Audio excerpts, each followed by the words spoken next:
Hey, how's it going? You may remember some time back I made a short video about baseball planning in SCARM, or Simple Computer Aided Railway Modeler. That was a baseball planning video using coordinates. Since then I've begun planning my own 00 gauge shunting layout, where I'll be running short wheelbase locomotives, such as this one, for various shunting operations, obviously. The track plan's gone through 3 iterations so far, thanks to the kind help from the people over on Reddit on the Model Railway page. It will likely go through a few more changes between here and being built. Let's take a quick look at the plans. Now, as per the last video, the original plan for the baseboard had been to have quite a novel shape with the track moving diagonally down. However, with a bit of playing around, I realised that this wasn't going to leave me a great deal of room for sidings to work with, so I decided to go with a slightly more traditional shape of baseboard. So we've moved on to what we have here, track shape, or track plan I should say, number 1. Now, as with all 3 layouts, we've gone for 8 inches or just over 6.5 foot in length with 24 inches in depth.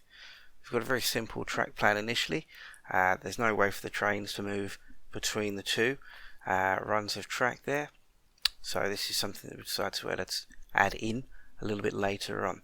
Originally I was going to have this as something of like a waterside layout, a bit of a dockyard layout there. This is something I might still do, but let's have a quick look at layout number 2. So track plan 2 offers a little bit more in the way of operational interest, so to speak. We've got still have the 3 sidings per layout, however we've got a join between the bottom siding of the top run and the top siding of the bottom run. Obviously we'd still have what would be a main line from the first and second set of sidings there. However, as this is a shunting layout, these all function as individual truck locations.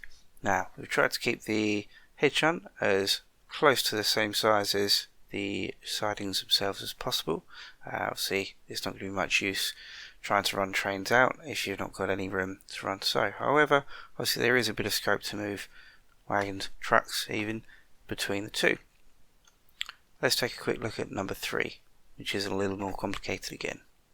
And finally we have version 3 of the shunting plan. Now, the head shunts on this layout are a little shorter from the tops of the points downwards. However, the 2 lines in between, particularly on the bottom run there, that's going to act as part of the head shunt. That would be part of the main line on a traditional railway, on a real life railway I should say. So this can function as part of a head shunt and also gives scope for moving wagons between the 2 runs there. Now, I haven't completely settled on this, so I may decide to simplify it somewhat to give a little more room for scenery, possibly a shed or something of a dockyard effect as I previously said, but as I say, I'll have a little tweak about and see what happens there.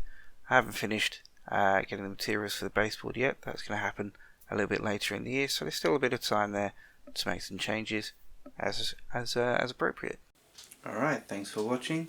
If you have any suggestions on how to improve the layout itself, or anything you think would be useful to add in the scenery, feel free to leave a comment down below. Thanks for watching.